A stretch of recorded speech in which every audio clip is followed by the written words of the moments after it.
Thank you for being here. Before starting, I'd like to ask, by show of hands, who of you works in security or has worked in security before? Oh, great.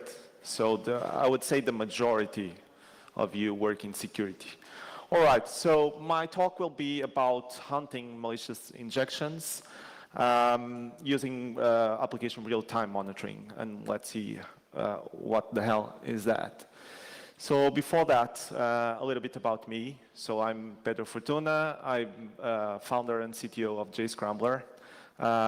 Presently, I mostly work in application security, mostly around JavaScript and JavaScript code protection. But before, I've also worked, like 10 years ago, I started working with developing bot detection techniques, fraud detection, and all of that. And more recently, I've been paying a lot of attention to anything related to man-in-the-browser Trojans or malicious extensions or anything that ends up like injecting something in the client-side context in the browser. So the agenda for today will be, we'll start off by mentioning a couple of real-world examples. We're checking how the client-side integrity threat landscape looks like. Then we'll jump to the main topic of this talk, which is the new approach that we have developed that we call application real-time monitoring. And then we'll have a live demo, and it's basically it. So in late 2014, jQuery CDN was breached, and for a short amount of hours, every website that was loading jQuery directly from their CDN was basically serving the rig exploit kits to every end user going to those websites. So as I said, it only lasted a few hours, but can you imagine how many users were being hit by the rig exploit kit? It wasn't the first time that something like this happened, but to my recollection, it was probably the first time that we really started paying attention to this kind of threats. So, and back then, we said that we'll see more like this in the future, and today we know that this is true. And let's see other examples. So in the year after, in 2015, a man-in-the-browser attack hit like hundreds of banks across the world, and the attackers managed to steal roughly around $50 million US. But what was worse about this attack is that it lasted 2 months between just they starting exfiltrating money from the end user's account and the takeoff of the bot. And we're talking about hundreds of banking websites. So a lot of people could have paid attention sooner, and probably the threat would be killed more quickly. And it didn't happen. Last year, a dependency was compromised, and websites like Equifax and TransUnion were affected by this. So basically, and what was happening, and I quote, a carousel of badness was being served to every end user of the affected websites. So the malicious code was either serving a fake survey to the end users to collect like their personal data, or was serving like a fake Flash plugin or even an exploit kit, and it was compromising the machines of the end users. This year in February, we have seen also a dependency. In this case, it was browser allowed, which is a plugin to read out loud the text of a website. So a few websites were hit by this compromise. So that basically the attackers they changed the library directly in the server of the third-party dependency, and they injected the CoinHive's library to use the end user's PC to mine cryptocurrencies. So among the websites that were attacked by this, you have the UK's ICO, which ironically is an institution that is meant to protect the privacy of UK citizens. So it was one website among 4,000 others, but you know how it works. You're going to talk about the most polemic cases, of course. In March, we saw a Man in the Browser campaign. Not only it was targeting financial institutions, but it also was targeting crypto exchanges. More precisely, it was attacking Coinbase and blockchain.info websites. And actually, this issue was discovered by a company named the Security Scorecard, and we actually reached out to them, and we ended up collaborating and doing like a deep analysis of what Trojan and the injections were doing in those crypto exchanges websites. And the result of that, we did a talk this year at DEF CON demonstrating how they work and what they were doing and what they could potentially be doing next if they evolve this type of threat. But one thing that caught our attention is that crypto exchanges are websites that usually use everything that you have at your disposal to protect the user's authentication. They are very worried with account takeovers. They use two-factor authentication. Everything that you do, they will send you an email just warning that you just did this to your account. Make sure that you are the guy doing it. So they use a lot of different techniques to prevent fraud and account takeovers. And despite that, the man in the browser was able to quite easily steal two-factor authentication tokens and manage to downgrade the security of these crypto exchanges and basically put the attacked accounts pretty wide open, and they could, if they wanted, they could very easily transfer out every funds of the attacked accounts. More recently, just last month, I think, and this is to show that we are not just talking about man in the browser or third-party components that have been tampered with. In this case, is an extension which the developer credentials were stolen, and they managed to push a modified malicious version of the extension. And if you know how it works, it's rolled out automatically, and everyone is updated at once, so it's very quick. And it only lasted like 4 or 5 hours, but it was enough to create a lot of damage, because this extension in particular, it has, I think it's 1.7 million users. Okay, so what it was doing, it was collecting the credentials and personal data and crypto keys, private keys from everyone using this extension. So if you and credentials from Gmail, Microsoft email accounts, and whatever and whatnot. So in 5 hours, I'm sure they managed to collect a lot of good stuff. Eventually, Google was tipped off. So this happened in Google Chrome web store. They were tipped off, or they discovered, and they took down the extension. And when they do that, basically the extension becomes disabled in every browser. So it's very quick to react. But the problem is, they are reacting. So they are not. It's very hard for extension stores to discover if some extension is malicious, especially because they rely on things like the reputation of the extension. And in this case, when you compromise an extension, basically the reputation up to that point is good, right? So it's not malicious. But we also know of many extensions that are malicious from day one.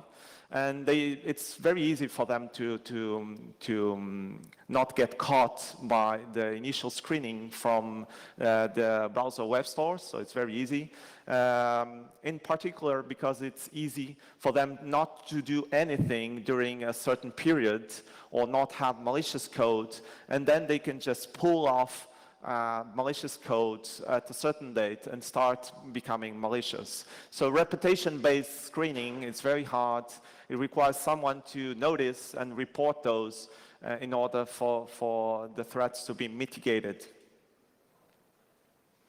And this has been happening on and on, so it's a constant. Every day you see news like this. More recently, in the last couple of weeks, we have seen a rise in the number of attacks against e-commerce and also ticketing websites. And we believe that these attacks came from a group called MageGuard. So you might have bumped into a story or two about this group. So the first time they started attacking stuff, it was like 2 years ago. But very recently, they increased their activity. And for instance, they were able to collect around 40,000 credit card details from 40,000 users in Ticketmaster website. And it was even worse for British Airways. They managed to collect personal data and also financial data from 380,000 users. Yeah. Anyone flew in British Airways lately? Oh, one guy, two guys? Okay, just be warned. Okay, but the point is we have been paying attention to this. We have spending a lot of effort just passing the message along. And last year, to give you an example, we presented our own Trojan that we developed using a Chrome extension. So it's basically a hybrid between man-in-the-browser Trojan and a malicious extension. And what we managed to do, we managed to collect every piece of data that you can think of from websites. We managed to take screenshots. We managed to redirect users to the things like, let's say you go to Google and you search something, and we can actually redirect you to a different website. So you think that you are looking for some answer, and we can manipulate you and maybe make you believe a different thing. And we also were able to strip out or modify any security header in the traffic. So it means that we could disable CSP, we could disable basically anything that relies in headers. And this is just like a demonstration of what you can do. Nothing like this is like really new. It's just an educational thing for people to become more aware that this is happening. So this picture summarizes the attack vectors against client-side integrity. So starting off, you can have malicious or compromised third-party libraries. And for that, you should use vulnerability tracking to see if you are using components with known vulnerabilities. But of course, that doesn't work all the time because you have to know the vulnerabilities ahead of time. You can use sub-resource integrity, which basically allows you to add attributes to the tags with hashes, with the integrity checks of the scripts that you're loading. And if they are not right, the browser won't load the scripts. And you have content security policy, which allows you to specify policies and of what scripts you want to load. You're allowed to load from what domains. You can do nonce-based approval of certain scripts. You can do a lot. But as I said, many of the browser Trojans, for instance, they can strip out this information from the page before the browser actually computes these policies. You have malicious browser extensions. Of course, you have the browser stores have their own screening, their own blacklisting, but I've talked about this before. It constantly fails.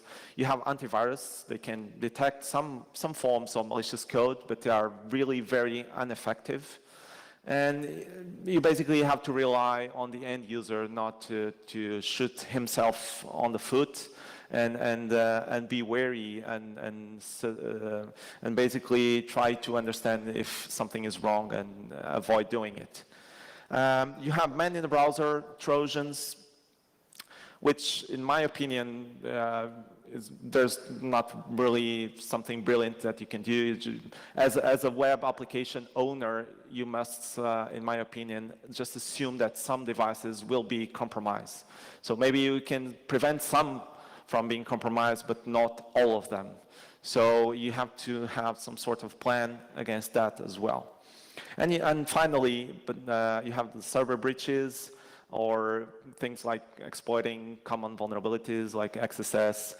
And in this regard, you should do vulnerability scanning, pen testing, but as you know, it doesn't ensure you that you are finding every possible vulnerability. You can run your own bounty programs. You can use security headers to try to enforce the use of certain policies, but some will get to get through and eventually inject something into the context of the web page. So what are the main takeaways from this? Basically, that we are relying too much on third parties. So vulnerability tracking, you need the guys that are developing that to keep up with the rules, just update them as quick as they can, and all the researchers that are involved to keep up, like discovering things. Third parties, well, you shouldn't, in my opinion, you shouldn't load directly JavaScript from a third party. The best approach will be probably you need to download the dependency and just host it yourself, okay? But that doesn't protect you from being breached and the code being modified directly on your server. And also, it might be an inconvenience if the code is changing and you want to have your application updated. But in my opinion, you should do that still. You should host the version because you don't want the third party to keep changing the application because they have a component of your application. You don't want them to change without you knowing, without you having the possibility of running your own testing, your security testing. So it's actually a good thing that you host the file yourself because it allows you to have more control about the code that ends up running with your application. So we know that the browser extension stores, they currently do a very crappy job, and basically they tell you to your face. So you must not rely that these extension stores will protect your website from being like completely defaced or modified and things like completely tricking the user into doing something. And you have to rely on the user not to install those malicious extensions, which we all know that will fail. Antiviruses are not efficient and users get easily infected. So in a nutshell, we are relying too much in things that we do not control. And existing solutions also have their limitations. I mean, I'm the first guy to say you should use CSP, you should use HSTS or whatever. You should totally follow a defense in depth approach. But at the same time, if you do your threat modeling, if you do your analysis, you know that sometimes that's not enough, and you need to have a number of different strategies to catch the ones that are getting through. And these attacks, the examples that I've shown you, they are far too appealing for attackers, and we have seen these attacks increasing. So we better just assume that some injections will get through. And this reasoning just was the motivation for our work. We started developing this approach that we called application real-time monitoring. And initially, we asked ourselves, so if we cannot avoid injections, what can we do? Is that can you have another way of trying to reduce or attenuate the problem if you cannot mitigate the problem 100%? And so we came up with this application real-time monitoring that I will explain to you in a second. But these were the requirements that we enumerated. So we were thinking about how to do this. And the first thing that we realized that we couldn't do this at the markup or file level. We couldn't check the integrity of things at the file or markup level. Because some of these threats, they only modify things afterwards. So after the page has been loaded, and maybe they will just wait out a minute or two before they modify the page. So it must be something that comes later and monitors the page continuously, okay? So it must be in real time, because once the injection is made, maybe you only have a short amount of time to do something that will mitigate or attenuate the problem. If you just do something like 2 months after, maybe that's too late. So we aimed to do this in real time. It must be transparent, and this is not a strict requirement, it's just a convenience for the solution, because we didn't want users to have to install something in their own devices. We don't want extensions, we don't want any end user agents that you need to install. It must be transparent. And it must be scalable, and because potentially we are monitoring multiple websites, and each website can have like millions of requests per second. We don't really know, so it must be scalable, otherwise it won't work. And it must be precise in the sense that we all know that if you look at a web page, it's very lively, so it keeps changing, the DOM keeps changing, the user clicks things and things appear, so it's actually constantly mutating. So the ability of reporting what's important, it's, I would say, it's critical for this approach to work. Otherwise, it will be just a bunch of random noise that no one will bother to look at. So the approach basically monitors the DOM continuously for any injection or modification, and also checks for event handlers being modified. So if you have let's say a form, and you have a function that gets executed when you submit a form. So we call this event handlers, and they are frequently a target for malicious modification. Because it's a way to do a sort of man-in-the-middle kind of attack, because they just intercept the submission of the form, they execute their own codes, and then they collect what they need to collect, and then they just let it go through to the real destination URL. Also checks for modifications to JavaScript native API functions. So it's common for attackers to do this, because it's very easy and convenient for them to modify the behavior. Let's say that your form uses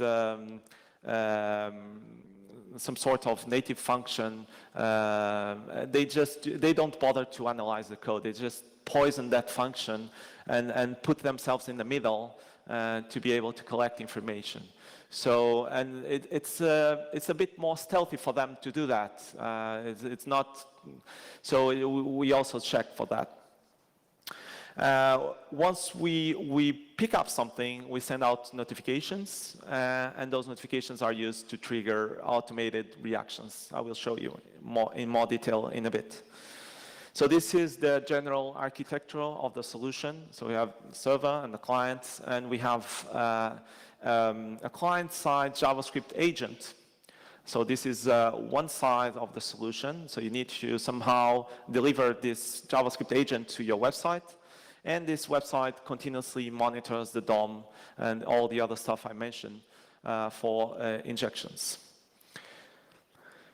It relies on the mutation of servers, which is an API that you have in the browser for just listening to changes to the DOM. So this is one of the things that it uses, but it also uses other mechanisms with different levels of sensitivity. We use checksums for certain parts of the page, and we also use poisoning detection using JavaScript capabilities.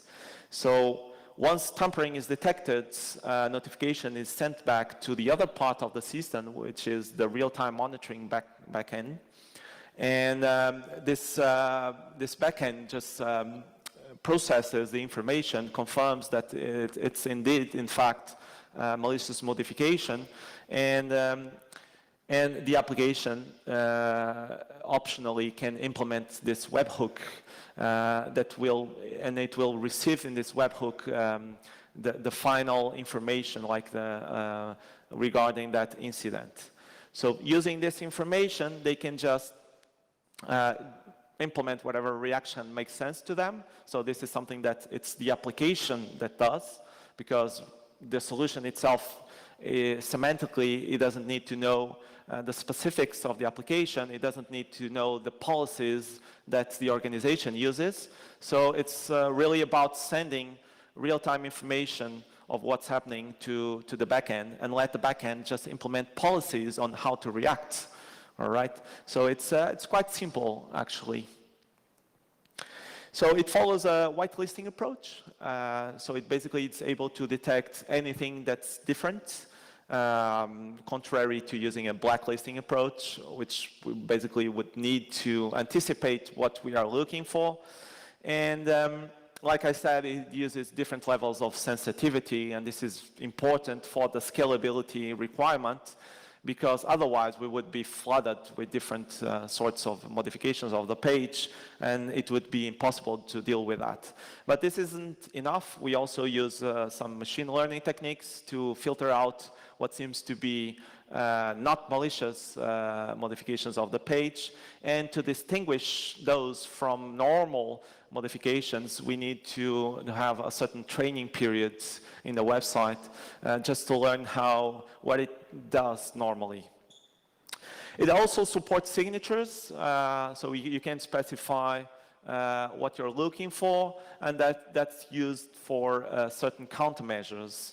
So when we conclude that on the client side, not on the back end, so if on the client side we conclude that we are definitely looking at a certain known injection or even uncertain, you can execute these countermeasures. The first one, we only do it if we are sure that it's really not a false positive, so it requires the signature. So we need to classify. Let's say we are looking for a certain man-in-the-browser injection. So we ship that with the agent, and the agent, if it does detect that signature, it can remove the injection on the spot. And all the other ones are generic. So you can tell the agent just to, if you find something, you can redirect to a certain URL. You can delete cookies, which effectively will kick the user out of the session, or you can execute some callback on the client side. So about the real-time alerts, just to mention a few examples that you could implement with this. Let's say we're talking about an online banking website. You could block the user account like immediately. Let's say you detected the tampering to a login form. So you better assume that those credentials were captured. So one possible reaction on your side would be to just block that user account, or to contact the fraud department and warn off that they need to investigate and maybe contact the end user to tell him that his device might be infected, and for that reason we are blocking your account. Or you could raise the risk of the session and maybe even roll out different security measures dynamically. Let's say that you have a CAPTCHA that you want to serve. Let's say that you want to do some behavioral analysis on the client side, but you don't want to do that all the time for every session. You can have a dynamic situation where the finding an injection would trigger just serving more challenges to the client side. But this has a caveat. In order to do what we do, and remember that we are using JavaScript on the client side, which is by itself also exposed, we need to somehow have some sort of assurances, or at least make it harder for someone to interfere with our own JavaScript. So in order to do that, we are using polymorphic JavaScript obfuscation, which is also tamper resistant, so it's able to detect any modification to the code itself. And it detects when people are trying to debug that code specifically. And we recommend that this code, the agent, will be mixed together with the code of the application, so that the attacker won't easily know which part of the JavaScript code is the agent, which part is the normal code of the page. So this is about raising the bar, so you won't have like 100% assurances that this won't be defeated, but since it's polymorphic, you can basically have a completely different code from request to request, and it becomes very complex. It raises the attack costs, and usually when you do that to attackers, they just move to the next target because they are usually lazy and they go for the low-hanging fruits of things. Okay, so let's go to the live demo. All right, so for this demo, I will be using a dummy website, online banking website.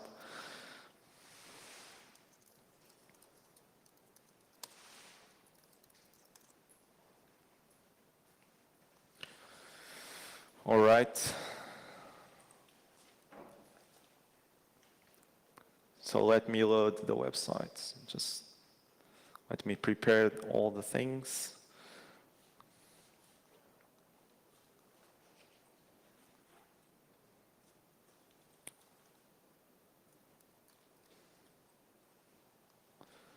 Okay. And this is the website. So one thing is going wrong already with this. And to prove you that, let me open the same website, but on a blank browser profile.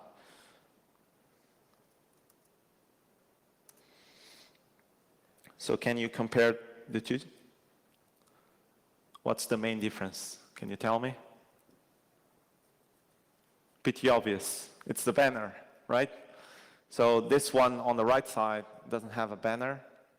And let me close this, and this one has. So what we are seeing here is just a regular banner. It's being loaded from the actual website. So remember, it isn't a phishing website, some sort of clone. It's the real website, and the modification is being done on top of that. So we are seeing a banner, and it's basically inviting the user to download a mobile app, which is fake. It isn't a real mobile application. And if we click one of the buttons, you are taken to a copycat of the Google's App Store, and which is really similar, but the only difference is instead of an install button, you have a download button. So once you click that, it's downloading an APK, which is obviously a malicious application. And remember that many people, they might run this on their phone. So once they download the APK, and if they have their settings allowing installation of APKs, they will end up just infecting themselves. And this is a good thing for the attacker, because probably he will be able to capture not only the desktop browser, but also their mobile browser as well. Okay, so now that you saw this, let me enter. This is the dashboard of the application real-time monitoring. So usually the user isn't seeing this, but I have to use the same computer, so I'm just putting this side by side. Obviously, as you can see, there's no threats detected so far because it isn't enabled yet. So this is what I'm going to do next. So I'm just editing the templates of the website. Don't worry if you are not seeing this correctly. I'm just uncommenting this script tag on the website. And I'm only doing this like this because this is a demo. So usually I wouldn't deploy the agent in such a way which is so easy to see that we can cut this line. And so this is just a proof of concept, all right? So everything is okay? Okay, all right. So let me restart the application. So this is the application of the virtual bank, okay? So I'm running this from my own PC as well. All right, so now I'm reloading the virtual bank application, and just a few seconds later, just pay attention to the banner, and afterwards, like a second later, to the dashboard on the back, right?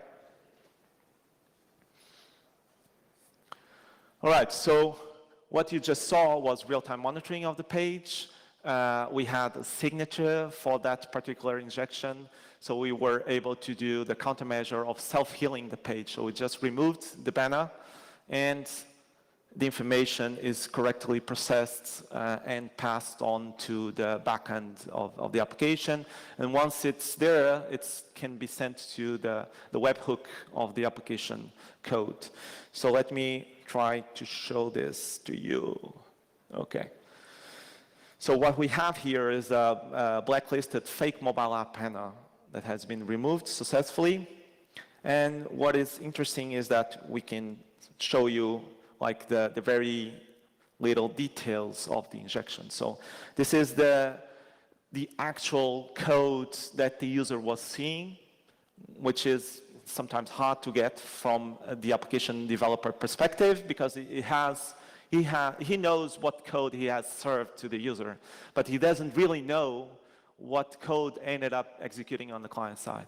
And this provides you to you, so you can see that.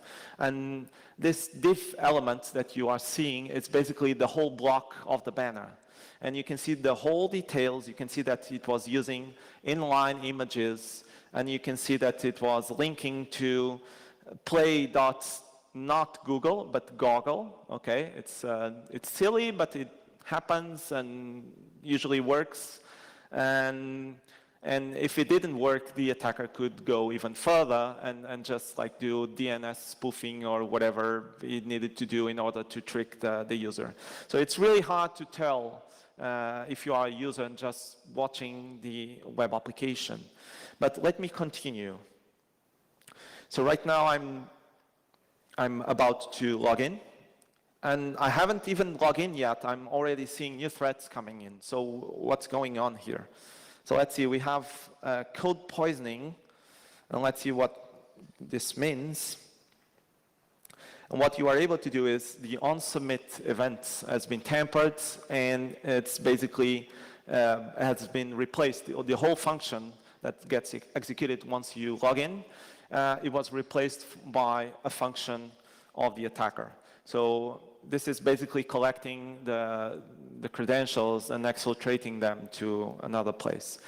But remember, this is a demo. If it was a real case, then after we caught the banner, the whole session could be already modified. We could already be reacting just before even like letting the user log in.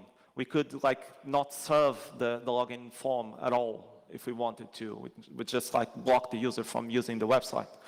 And if we can start managing the context of that session from the first time that we see an injection. Let's proceed. Nonetheless, just log in. And this is the menu. Let's initiate a new transaction. Let me do, okay. A new threat is coming in. Another code poisoning. Actually, it's the same kind of injection, but this one is a little bit more juicy. So you can see what it's doing. It's very easy to read. It's collecting the original name of the transaction. And this is the function that only executes when I click submit. So I already filled up all the forms. So I'm collecting the original name, the original destination account number, and this is being kept in session storage, and I will explain why in a minute. And the whole thing is, the attacker is basically injecting its own destination account number in the form. So what the bank eventually will see on the back end will be the destination account number of the attacker, okay? Despite the user seeing the destination, the regular, non-tampered destination account number. So I'm doing a transaction to my landlord and submitting. So I know that I just got compromised and the transaction was modified. And here I'm in the confirmed transaction page, and we are seeing new threats coming in. Let's see what's happening. And basically what's happening is that the user, the attacker, sorry, is modifying the information in the confirmation form so that I keep thinking that everything is normal. Like I keep seeing the name of my landlord, I keep seeing the destination account number, and all this information is being fetched from the session storage, and the attacker keeps modifying, so he keeps modifying the user experience as he goes along. And actually, it's a low friction kind of attack because if you think about it, the user is using its own PC, it's using at a regular hour, logging in from a known geographical location, probably doing a transaction of a value that's not uncommon for him to do that. The only thing that's different is the destination account number, all right? And if it's a one-off transaction, it's almost impossible for the bank to flag it as being fraud. So this is definitely going to happen unless we stop that. All right, so let me just proceed. And again, the final details keeps being tampered because we want to go to do something else and keep thinking that everything is normal, everything is okay. All right? So this is it in terms of demo. This was just one example, one use case, banking, but I wanted to let you know a bit what other kinds of things that you can use this approach for. So what sort of attack vectors that we are catching? We are catching manual browser injections, malicious and compromised extensions, third-party libs, CDNs that have been compromised. And this has a very important note, provided that they inject something in the page. So this is how we catch it. If they don't do an injection, if they are just silently collecting information from the browser, then we won't see anything and we won't be able to catch it. But this is not the common scenario. We usually see that attackers they want to do stuff to the page. They want to add more JavaScript. They want to do this. They want to do that. And once they do that, we are able to help in all of these attack vectors. XSS as well, if they just manage to modify, inject a script tag, inject some sort of inline JavaScript, we can catch that. We can see requests going out to third-party websites, and we can also detect if the user is doing the tampering himself, so like opening the Chrome DevTools and just modifying the DOM and just running stuff that modifies the DOM. We can also catch that. And usually they use these attack vectors to do what? To trick the user into do something, like give me your two-factor authentication token, to serve an exploit kit, to exfiltrate credentials, keys, data, to do form jacking, to do customer journey hijacking, which is a very funny case where, especially for e-commerce websites, when they just like place an ad just next to the price of the product, and they tell you like, hey, you can buy this product in a different website, like 10% cheaper. And that drives away the client, and it basically costs millions for the websites, from the retail websites, and it's actually happening a lot.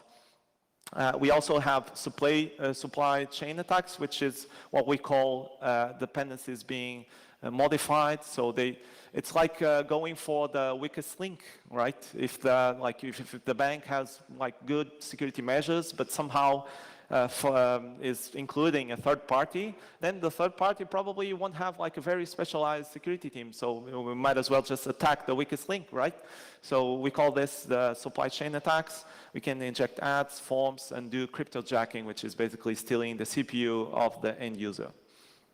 So concluding, the client side is the danger zone, so you can tamper with everything, you can modify everything. There's lots of ways of just ensuring that you can do that.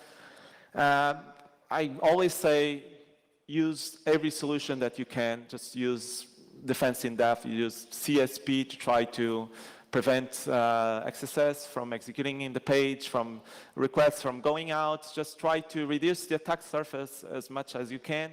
But in the end, those defenses, or some of those defenses, have their weak spots. For instance, everything that relies on HTTP headers can be stripped off by extensions or by manual browser Trojans.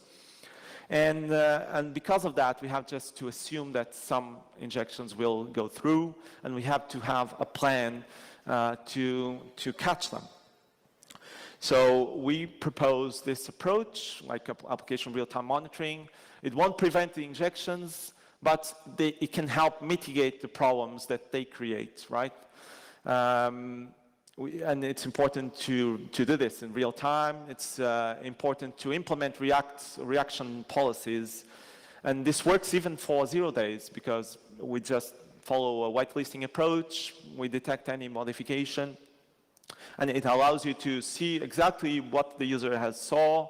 It allows you to do your own investigation. It allows you to understand what's hitting your website. And this is very hard because we are talking about the client side. And usually you just assume that if it's not hitting the server, it doesn't exist. And in my opinion, it's not the correct way that you should be thinking about protecting your web application. And you can deploy the customized reactions. And like I said, if we keep raising the bar for the attackers, probably they will just move on to the next website. And so ultimately, you can see this as a fraud mitigation or anti-fraud solution for the website for this particular set of attack vectors. So this is all I had for today.